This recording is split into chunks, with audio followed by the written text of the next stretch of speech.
ಅದೇ ರೀತಿ ನಮ್ಮ ಸಹೋದರರಂಥ ಅಜಯ್ ಕುಮಾರ್ ಸರ್ ಹೇಳಿದ್ರು ಈಗ ಪ್ರದೀಪ್ ಈಶ್ವರ್ ಬಗ್ಗೆ. ಅವರು ಅದರಲ್ಲಿ ಉಲ್ಲೇಖ ಮಾಡಿದ್ದಾರೆ, BJPಯವರು ಮುಸ್ಲಿಂ ಮಹಿಳೆ ಬಗ್ಗೆ ಕೀಳಾಗಿ ನೋಡ್ತಾರೆ ಅಂತೇಳಿ.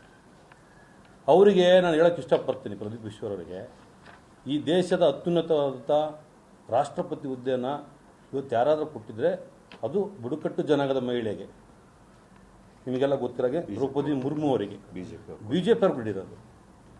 ನಾವು ಯಾವತ್ತೂ ಕೂಡ ಹಿಂದೂ ಧರ್ಮ, ಮುಸ್ಲಿಂ ಧರ್ಮ, ಸಿಖ್ ಧರ್ಮ, ಬೌದ್ಧ ಧರ್ಮ ಮಹಿಳೆಯರಂತೆಲ್ಲೂ ನಾವು ನೋಡಿಲ್ಲ. ನಾವೆಲ್ಲರನ್ನೂ ಸಹೋದರರ ಥರನೇ ಟ್ರೀಟ್ ಮಾಡೋದು. ಇವತ್ತಿನ ದಿನ ಬೇಷರತ್ತಾಗಿ ಪ್ರದೀಪ್ ಈಶ್ವರು ಮಹಿಳೆಯರಿಗೆ ಅವಮಾನ ಮಾಡಿದ್ದಾರೆ. ಅದರಾಗೂ ನಮ್ಮ ಅಲ್ಪಸಂಖ್ಯಾತ ಮುಸ್ಲಿಂ ಮಹಿಳೆಯರಿಗೆ ಅವಮಾನ ಮಾಡಿದ್ದೀರಿ.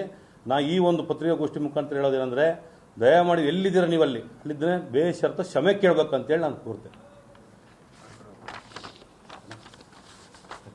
ದುರ್ಬಳಕೆ ಮಾಡ್ಕೊಳ್ತಾ ಇದ್ದಾರೆ. ಇದ್ರ ವಿರುದ್ಧವಾಗಿ ನಾವು ಕಂಪ್ಲೇಂಟನ್ನು ಲಾರ್ಜ್ ಮಾಡಿದ್ದೀವಿ.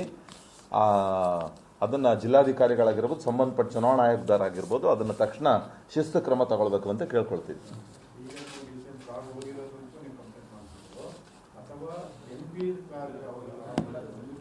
ಈಗ ಅದರಲ್ಲಿ ಬರ್ದಿದೆ, ಯಾವ್ದು ಅಂತ ಬರ್ದಿದೆ. ಇದರಲ್ಲಿ ಸಂಸದರು ಪ್ರೆಸ್ ನೋಟಲ್ಲಿ ಕೊಟ್ಟಿದ್ದಾರೆ. ನೀವು ಹೇಳಿದ್ಮೇಲೆ ಅವ್ರಿಗೂ ಕೂಡ ಕಂಪ್ಲೇಂಟ್ ಮಾಡ್ತೀವಿ.